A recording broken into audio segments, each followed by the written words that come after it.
युवानम धीरम अजरम युवानम, अर्थात लौकिक कामनाओं से रहित धीर अविनाशी स्वरूप वाले आनंदमयी रस से परिपूर्ण पूर्णातिपूर्ण अजर एवं सर्वदा युवा स्वरूप वाले उस परब्रह्म को जान लेने वाला मृत्यु से भयभीत नहीं होता है। मैं कौन हूं, कहां से आया हूं, मेरा निज स्वरूप क्या है, सच्चिदानंद परब्रह्म कहां है, कैसा स्वरूप है उनका और उन्हें पाने का वास्तविक मार्ग क्या है। तारतम्य ज्ञान के अखंड प्रकाश में इन प्रश्नों का अनायास ही समाधान प्राप्त हो जाता है और साथ ही सभी धर्मों का आपसी विरोध भी हमेशा के लिए समाप्त हो सकता है। लहराते हुए महासागर की अथाह जलराशि में जिस प्रकार असंख्य बुलबुले पैदा होते हैं और तत्क्षण उसी में लीन हो जाते हैं, उसी प्रकार महामाया से असंख्य लोग पल पल में प्रकट होते हैं और उसी की गोद में समाप्त हो जाते हैं। अज्ञानता की गहन निद्रा में सोने वाला सामान्य मानव तो ये सोचकर ही आश्चर्य में डूब जाता है कि वो जिस पृथ्वी पर रहता है उससे 13 लाख गुना बड़ा इस सूर्य का अस्तित्व हमारी आकाश गंगा के सबसे छोटे नक्षत्र के रूप में है। इस आकाश गंगा में करोड़ों सूर्य हैं जो सभी हमारे सूर्य से बड़े हैं। ये आकाश गंगा इस ब्रह्मांड की सबसे छोटी आकाश गंगा है। इससे बड़ी बड़ी करोड़ों आकाश गंगाएं इस अनंत आकाश में विद्यमान है। ब्रह्मांड का विस्तार इससे भी अधिक है जो अभी तक मानवीय बुद्धि में नहीं आ सका है। क्या इस अनंत आकाश से परे कुछ है? निस्संदेह इस अनंत आकाश अहंकार एवं महान तत्व के मंडल से भी परे वो महाशून्य है जिससे असंख्य लोकों की पल पल उत्पत्ति होती रहती है। सभी लोग अंततः इसी में विलीन होते रहते हैं और इसी महाशून्य में प्रकट होता है आदि नारायण का स्वरूप जो अक्षर ब्रह्म का स्वाप्निक मन होता है। संपूर्ण सृष्टि का संचालक यही है। इसी की चेतना का प्रतिभास सभी प्राणियों के रूप में दृष्टिगोचर होता है। संसार के अधिकांश मनुष्यों का प्रायः यही आराध्य देव है और इससे परे ये योग माया का अखंड मंडल है जहां अक्षर ब्रह्म अपनी अखंड एवं चैतन्य प्रकृति के साथ क्रीड़ा करता है। ये अद्वैत भूमिका है। यहाँ के कण कण में चैतन्यता, अखंडता एवं ब्रह्म रूपता के दर्शन होते हैं। ये वेदों में चतुष्पाद विभूति के रूप में वर्णित हैं।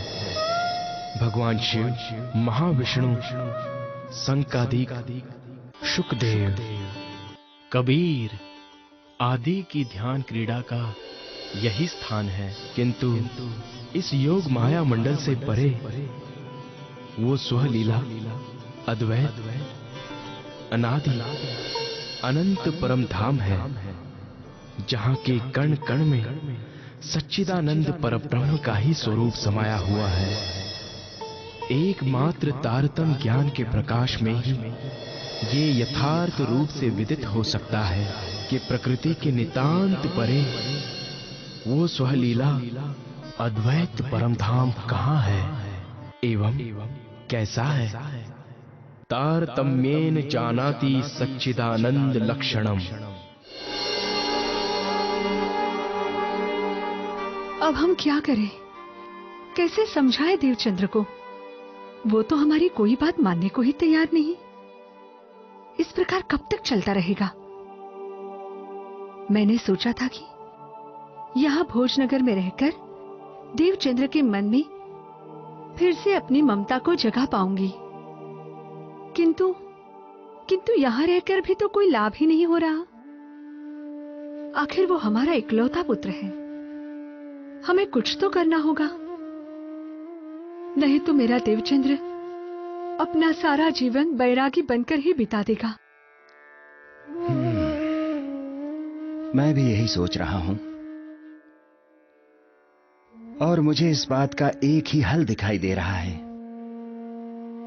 किसी तरह देवचंद्र की शादी करा दी जाए, ताकि वो पत्नी और बच्चों के मोह में फंस जाएगा। फिर हम जैसा चाहेंगे वही होगा। क्या आपको लगता है कि देवचंद्र विवाह के लिए हाँ करेगा? कुंवर, मैं जानता हूं वो कभी अपनी इच्छा से विवाह नहीं करेगा, इसलिए हमें उसके विवाह की तैयारी बहुत ही गुप्त रूप से करनी होगी। फिर विवाह के दिन हम कैसे भी करके उसकी शादी करवा देंगे। ठीक है स्वामी, यदि आप ऐसा चाहते हैं तो हम वैसा ही करके देख लेते हैं। हो सकता है परमात्मा हमारी इच्छा पूर्ण कर दे।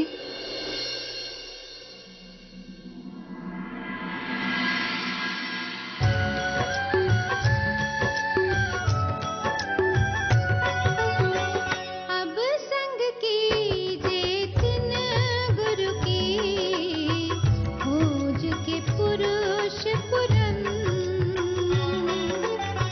सेवा कीजे सब अंग सो, मन कर कर्म वचन।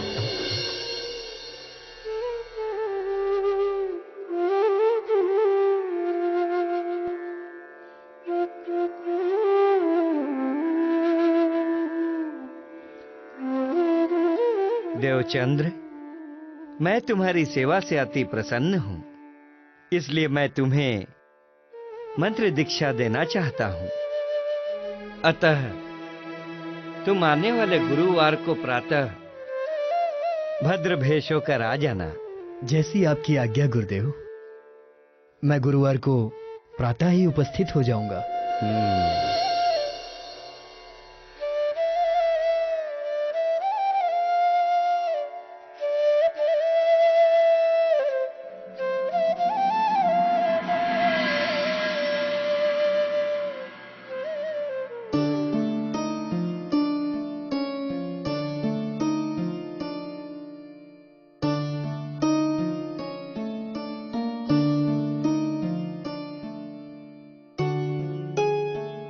अद्भुत कुंडली है अजमान आपके सुपुत्री की।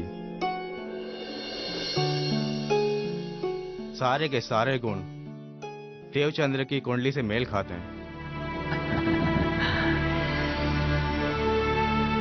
ऐसा लगता है कि बाके बिहारी और राधा जी का पुनर्मिलन होने जा रहा है। तो फिर देर किस बात की है पुजारी जी? अब जल्दी से विवाह के लिए कोई शुभ मुहूर्त देखिए। बिल्कुल सच कहा मेहता जी आपने, और मेरी भी यही इच्छा है। शीघ्र अतिशीघ्र मैं कन्यादान करके गंगा नहा लूं। आने वाला गुरुवार विवाह के लिए सर्वोत्तम है। धन्यवाद पुजारी जी, धन्यवाद। बस अब तो अगले गुरुवार को ही देवचंद्र और लीलबाई का विवाह संपन्न होगा। आपने बिल्कुल ठीक कहा मेहता जी। बधाई हो। बधाई हो आपको। बधाई हो समधी जी। आपको भी बधाई हो समधी साहब, आपको भी बधाई हो।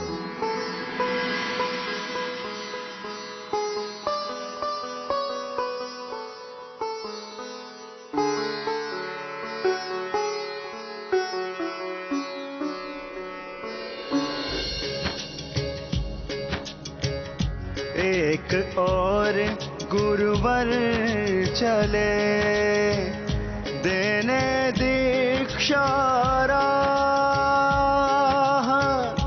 दूजियार पितुमात ने तय कर दिया विवाह। देवचंद्र इस बात से है बिल्कुल अनजान, निज मुंडन करवा रहे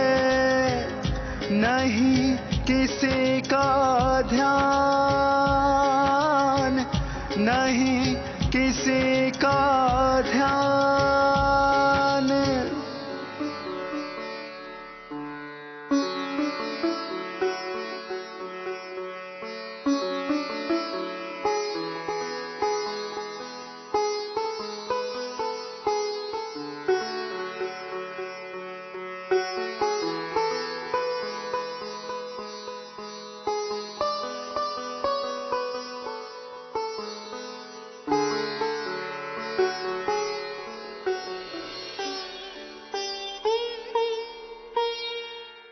प्रणाम गुरुदेव।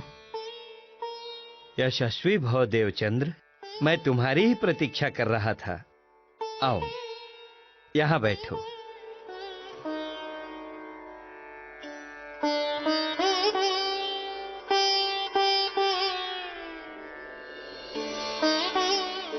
देवचंद्र, क्या इससे पहले तुमने किसी और को भी गुरु बनाया है?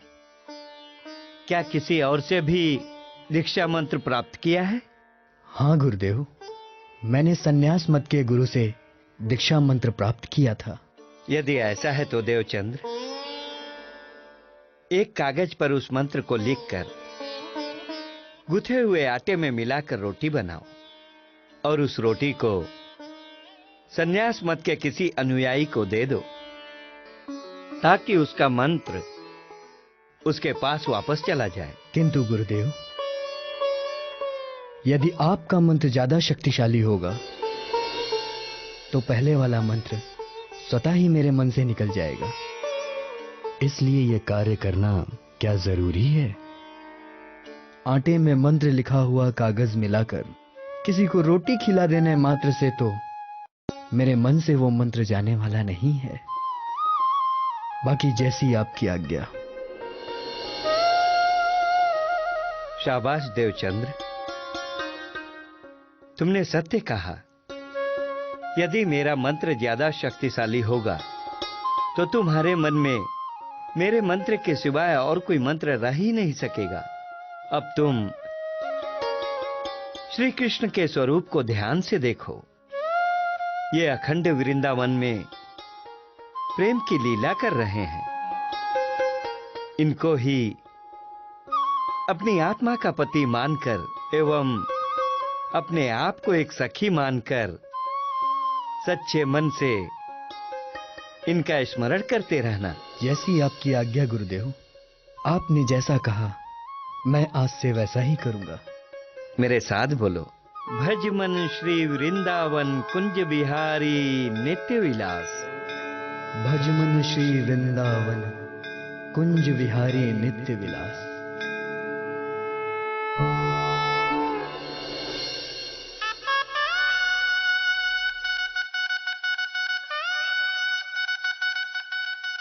बजाओ बजाओ, जोर से बजाओ। हाँ भाई, जरा फूल ध्यान से लगाना, जरा ध्यान से। जी अच्छा। हे भैया, जरा ऊपर फूल ज्यादा लगाओ, इधर भी लगाओ, उधर भी लगाओ और पीछे भी लगाओ। सुनिए सुनिए तो। हाँ, विवाह का मुहूर्त होने को आया, देवचंद अभी तक नहीं आया। वो अवश्य हरिदास जी के पास होगा। आप किसी को भेजकर बुलवाइए। मैं स्वयं ही जाता हूँ और हरिदास जी को भी अपने साथ लेता हूँ। हाँ। वो हमारे और देवचंद के गुरु हैं। उनका इस विवाह समारोह में उपस्थित होना हमारे लिए गर्व की बात होगी।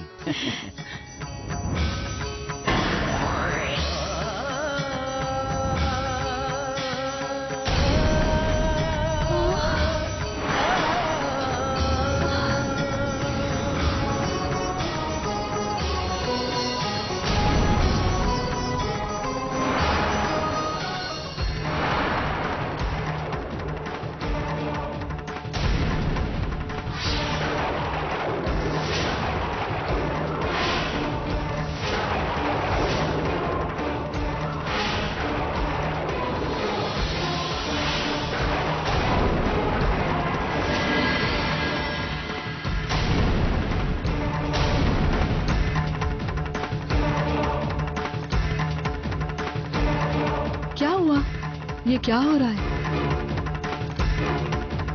देवचंद, ये तुम क्या रूप बनाकर आए हो? आज तुम्हारे सिर पर विवाह के मुकुट का श्रृंगार होना चाहिए था।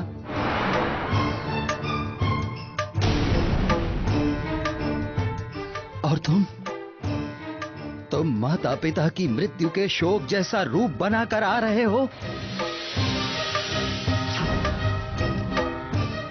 तुम्हारी मूर्खताओं ने मेरी और तुम्हारी माता की इच्छाओं का गला घोट दिया है। पिताश्री, मैंने ऐसा कौन सा अपराध किया है कि आप मुझ पर ऐसे क्रोधित हो रहे हैं?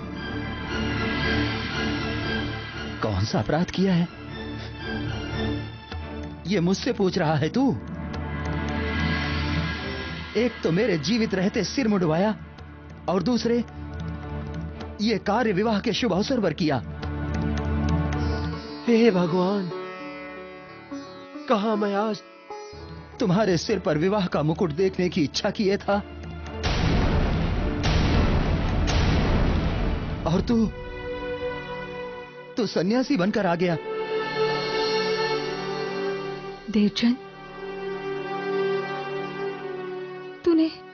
तूने ऐसा क्यों किया पुत्र? हमने तो तेरे पूजा पाठ में कभी कोई बाधा नहीं डाली।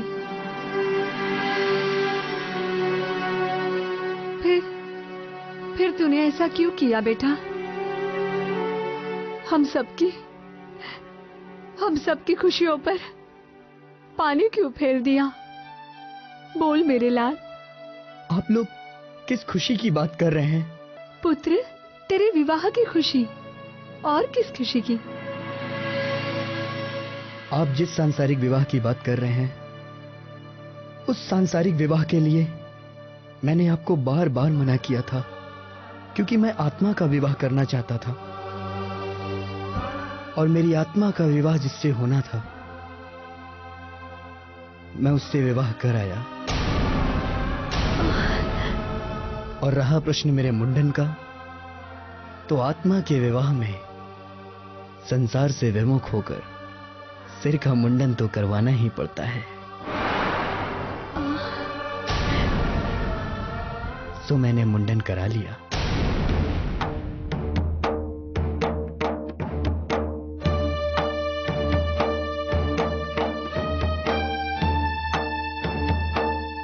देख,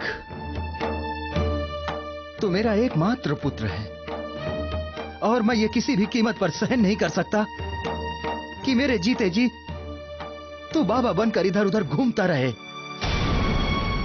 विवाह तो तुझे करना ही होगा। पिताश्री, आप क्यों जिद पर अड़े हैं? मेरा मन बिल्कुल भी इन सांसारिक बंधनों में बंधने का नहीं है। और फिर विवाह तो दो दिलों का मिलन होता है, और जब तक ये ना मिले और दोनों की इच्छा ना हो विवाह करने की, तब तक जबरदस्ती उनका विवाह करवाना तो एक घोर अन्याय है। पिताश्री, आप जरा उस लड़के के विषय में भी तो सोचिए। यदि वो मेरे साथ सुखी नहीं हो पाई तो उसका क्या होगा? फिर तू ही बता कि क्या करूं मैं? क्या करूं मैं? क्या जवाब दूं इन सारे मेहमानों को? क्या कहूं लीलबाई और उसके सारे परिवार वालों से कि फेरे की अग्नि को हवन कुंड की अग्नि में बदल दो, क्योंकि मेरा बेटा आपके यहां विवाह करने नहीं बल्कि हवन प्रवचन करने आ रहा है, उपदेश देने आ रहा है। पिताश्री, आज जो भी स्थिति उत्पन्न हुई है उसके लिए मैं जिम्मेदार नहीं हूं। ये सब करने से पहले आपको मुझसे बात करनी चाहिए थी। ये जानना चाहिए था कि मैं उसके लिए राजी हूं या नहीं। जिस विवाह के बंधन में आप मुझे बांधना चाहते हैं, मेरे लिए वो विवाह दलदल है, जिसमें एक बार फंसने के बाद उससे निकलना असंभव है। बस बस कर मुझे उपदेश देना।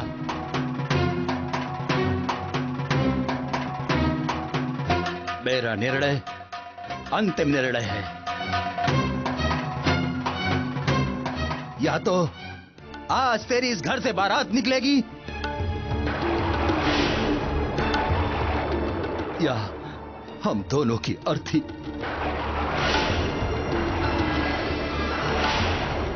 ये निर्णय मैं तुझ पर छोड़ता हूं।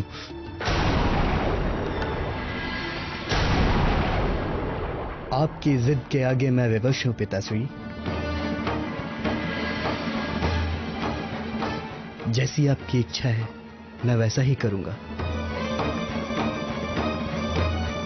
किंतु इतना अवश्य कहूंगा, मेरी आत्मा कभी इस विवाह को स्वीकार नहीं करेगी।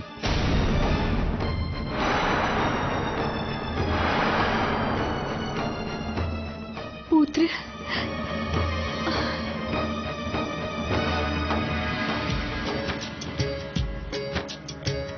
जाना था सन्यास में, किंतु मिला संसार। हाय विवश है मन बड़ा, कैसी ये दौधार। पाँव की बेड़ी बन गया मात पिता का प्यार। बैरागी मन ने किया बंधन को स्वीकार, बंधन को स्वीकार।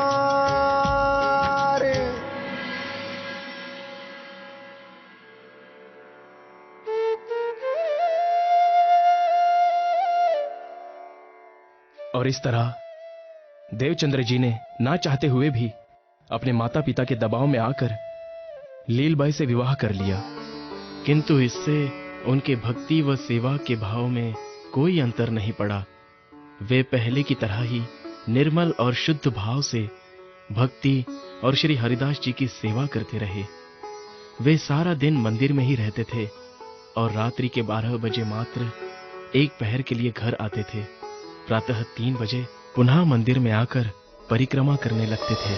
एक दिन जब वे हरिदास जी के घर की परिक्रमा कर रहे थे, भजमन श्री वृंदावन कुंज विहारी नित्य विलास, भजमन श्री वृंदावन कुंज विहारी नित्य विलास, भजमन श्री वृंदावन कुंज विहारी नित्य विलास, भजमन श्री वृंदावन कुंज विहारी नित्य विलास, भजमन श्री वृंदावन कुंज विहारी नित्य विलास, भजमन श्री वृंदावन कुंज विहारी नित्य विलास, भजमन श्री वृंदावन कुंज विहारी नित्य विलास, भजमन श्री वृंदावन कुंज विहारी नित्य विलास, भजमन श्री वृंदावन कुंज विहारी नित्य विलास, भजमन श्री वृंदावन कुंज विहारी नित्य विलास। कौन है? भजमन श्री वृंदावन कुंज विहारी नित्य विलास। कौन है वहां? प्रणाम गुरुदेव, मैं देवचंद्र गुरुदेव। देवचंद्र, इतनी रात को बाहर क्या कर रहे हो? रुको, मैं नीचे आकर किवाड़ खोलता हूं।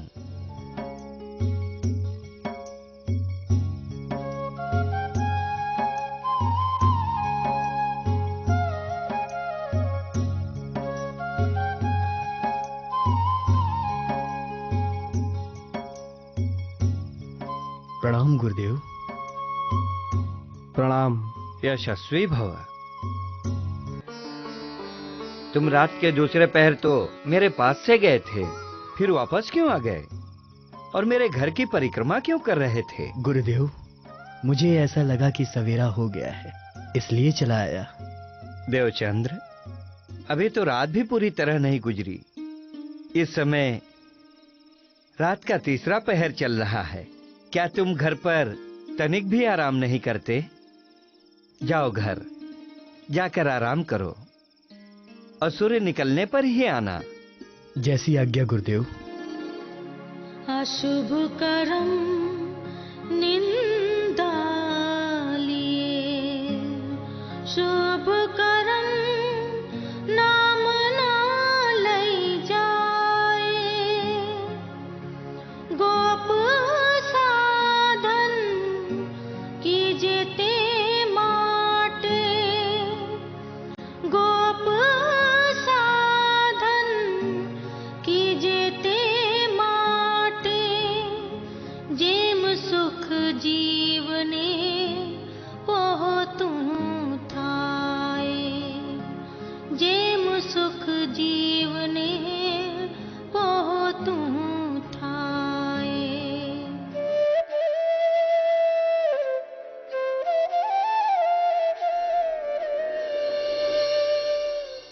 गुरुदेव, गुरुदेव, गुरुदेव। लोग आपको ऐसे क्यों पुकार रहे हैं गुरुदेव? उनको अवश्य ही ऐसा कोई कष्ट होगा जिसका निवारण वो तुरंत चाहते हैं। चलो चलकर देखते हैं।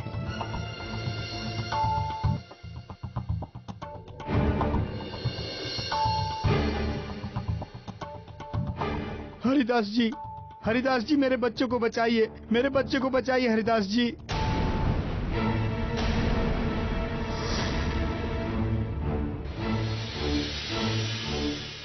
क्या हुआ भाई, क्या बात है? हम खेत में काम कर रहे थे, तभी मेरे बेटे को एक जहरीले बिच्छू ने काट लिया और उसका डंक इतना जहरीला था कि उसके लगते ही बेहोश हो गया। अब तो इसकी सांस भी रुक रुक कर चल रही है।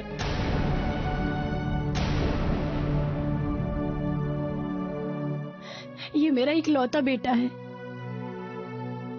आप कैसे भी इसे बचाइए, आपका एहसान मैं कभी नहीं भूलूंगी।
मैं अब ठीक हो गया, मुझे अब कोई तकलीफ नहीं है।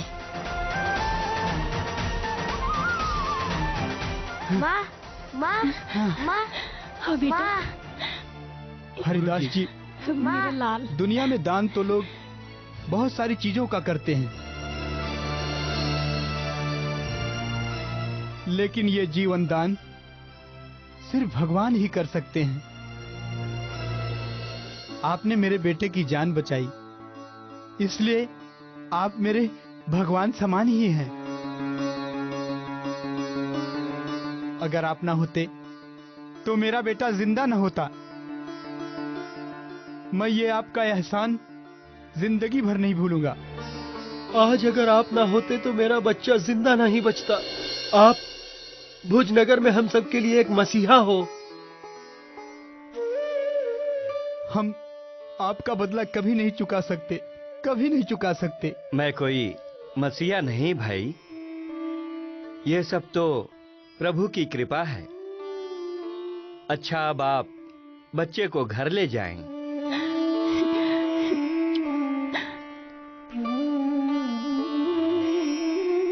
और इसे हल्दी वाला दूध पिलाकर आराम करने दें।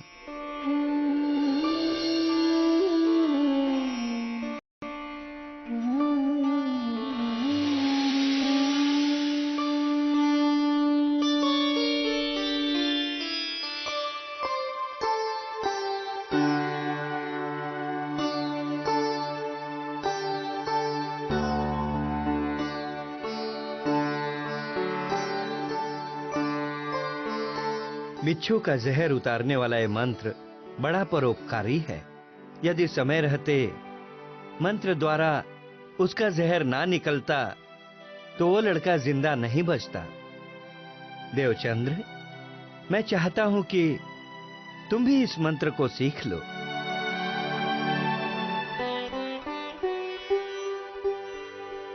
हे गुरुदेव,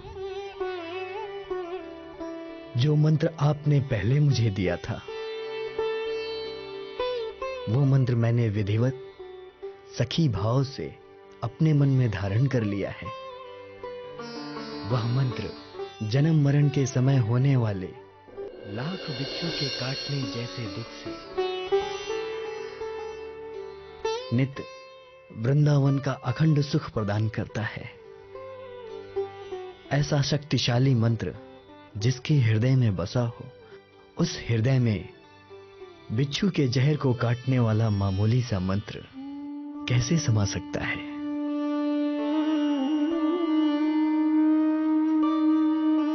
तुम धन्य हो देवचंद्र, तुम्हारी बुद्धि का मैं कायल हो गया हूं।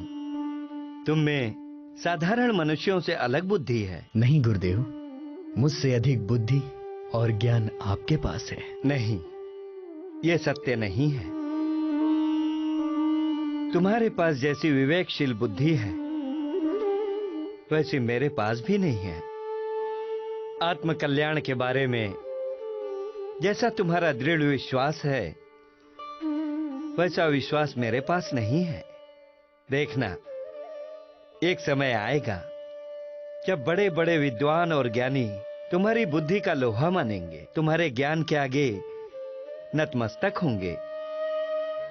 तुम इस समाज के लोगों को ज्ञान की एक नई परिभाषा दोगे। ये एक ऐसी परिभाषा जो हर मनुष्य की समझ में आएगी। ये मेरा आशीर्वाद है। प्रणाम गुरुदेव। भजमन श्री वृंदावन कुंज विहारी नित्य विलास। भजमन श्री वृंदावन कुंज विहारी नित्य विलास।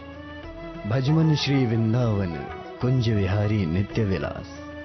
भजमन श्री वृंदावन कुंज विहारी नित्य विलास। भजमन श्री वृंदावन कुंज विहारी नित्य विलास।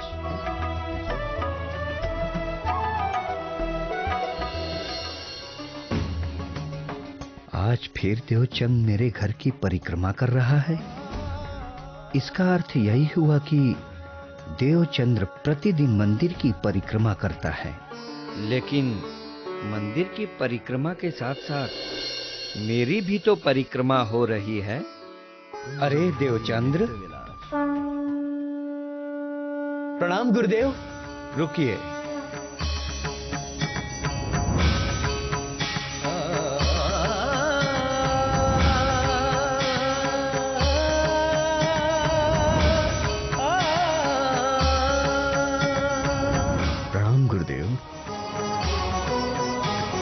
आयुष्मान भव। तुम आज फिर प्रातः काल ही वापस आ गए। क्षमा करें गुरुदेव, मुझे आज भी समय का आभास ना हो सका, इसलिए ऐसी भूल हुई। मैं जाता हूं। ठहरो देवचंद्र। क्षमा तो उस भूल के लिए मांगी जाती है जो अनजाने में हो जाए, परंतु जानबूझकर जो भूल होती है वो भूल नहीं होती। मैं आपकी बात का मतलब नहीं समझा गुरुदेव। देवचंद्र, उस दिन पहली बार जब मैंने तुम्हें देखा अपने घर की परिक्रमा करते हुए और तुमसे पूछा कि आधी रात को ये क्या कर रहे हो, तो तुम्हें याद है तुमने मुझे क्या उत्तर दिया था? यही कि मुझे समय का पता ना चला, इसलिए चला आया। हाँ, यही कहा था तुमने, और मैंने तुम्हारी बात पर विश्वास कर लिया था। लेकिन आज मैं पूर्ण विश्वास के साथ कह रहा हूं कि तुमने उस दिन भी मुझसे झूठ बोला था और आज भी झूठ बोल रहे हो। क्या कारण है इस झूठ का? परिक्रमा तो मैं बस श्रद्धा और भाव से करता हूं, इससे मेरे मन को शांति मिलती है। परंतु तुम रात रात भर मेरी परिक्रमा करते हो जिसका बोझ मुझसे सहन नहीं होता। देखो देवचंद्र, तुमने मुझे अपना गुरु माना है और गुरु से कभी कुछ नहीं छुपाते। तुम निसंकोच होकर मुझे कहो, तुम्हें मुझसे क्या चाहिए, मैं वो तुम्हें दूंगा। यदि तुम्हें परिक्रमा करनी है तो करो, लेकिन मेरी नहीं, मात्र बाल मुकुंद जी की। मेरे मंदिर में कृष्ण जी के 2 स्वरूपों बाल मुकुंद जी और बांके बिहारी जी की मूर्तियां हैं। उनमें से एक बाल मुकुंद जी की मैं तुम्हें दे देता हूं।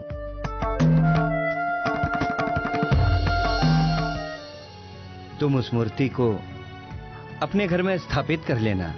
इससे तुम्हें रात में यहां नहीं आना पड़ेगा। तुम अपने घर में ही बाल मुकुंद जी की परिक्रमा कर सुख प्राप्त करते रहना। जैसी आज्ञा गुरुदेव। मैंने आपकी हर आज्ञा का पालन सदैव ही किया है। आप जैसा कह रहे हैं मैं वैसा ही करूंगा। अब तुम अपने घर जाओ और अपने घर में बाल मुकुंद जी को पधराने की व्यवस्था करो। कल प्रातः बाल मुकुंद जी को लेने के लिए मंदिर आ जाना। जैसी आज्ञा गुरुदेव। प्रणाम गुरुदेव। प्रणाम।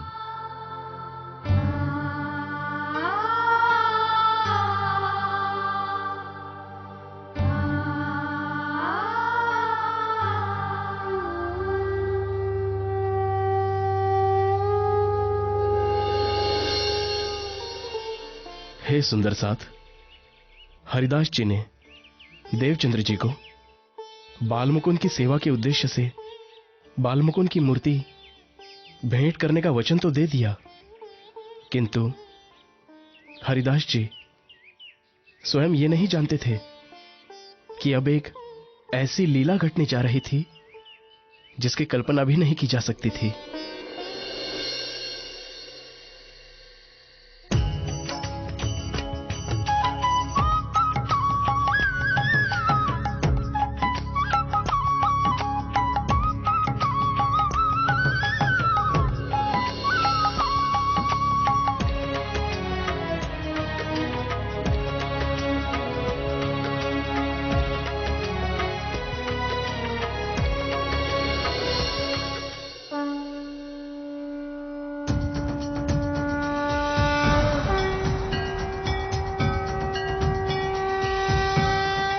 सदैव की भांति उस रात भी बाल मुकुंद और बाके बिहारी की शयन आरती करके उन्हें भोग लगाकर सोने के लिए अपने कक्ष में चले गए।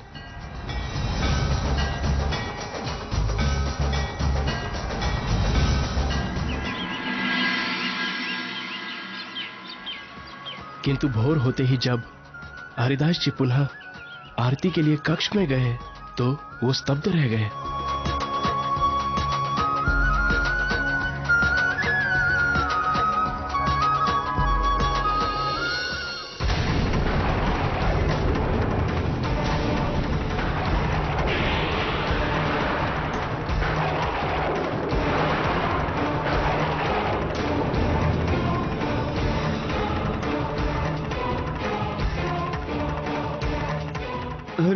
अरे बालमुकुंद जी कहाँ गए?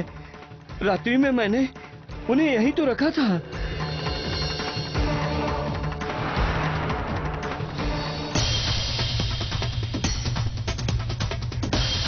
अरे भाग्यवान, सुनती हो? जल्दी आओ। देखो देखो यहाँ क्या हो गया।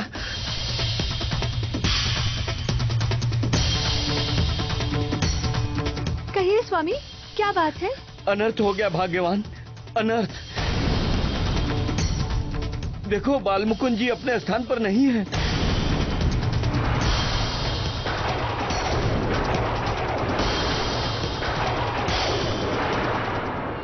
क्या तुम्हें पता है यहाँ से बालमुकुंद जी की मूर्ति कहाँ गई? जी मुझे कुछ नहीं पता। भाग्यवान, रात को यहाँ कोई आया तो नहीं था? जी मैंने किसी को यहाँ आते नहीं देखा। किस पे इतना साहस कि वो रात को मंदिर में आए? यहाँ कोई आया नहीं था तो क्या बालमुकुंद जी स्वयं यहाँ से चले गए?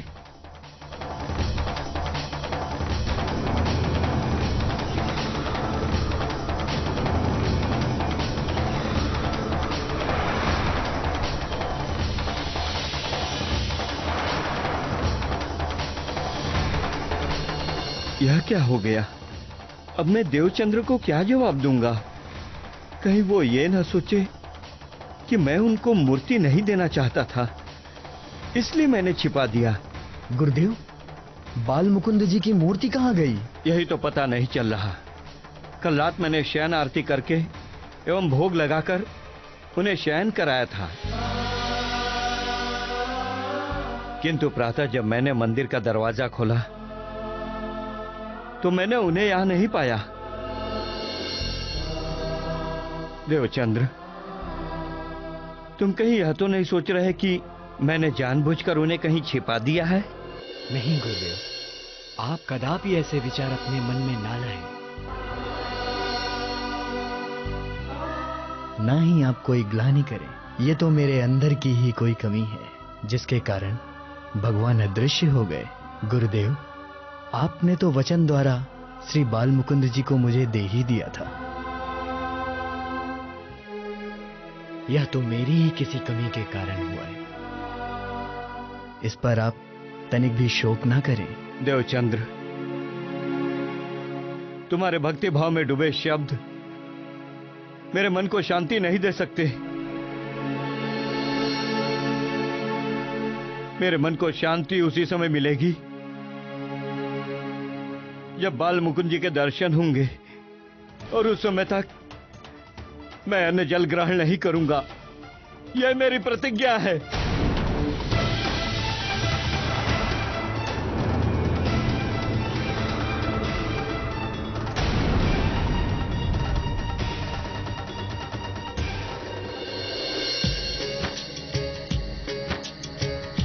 गुरु दुखी है निज वचन, पूर्ण नहीं कर पाए। बैठे प्रभु के ध्यान में, भूख प्यास बिसराए। इधर शिष्य को अन्न जल दिल भर नहीं सुहाए।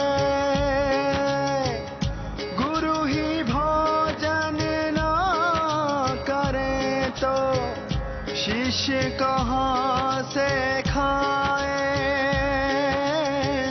शिष्य कहाँ से खाए।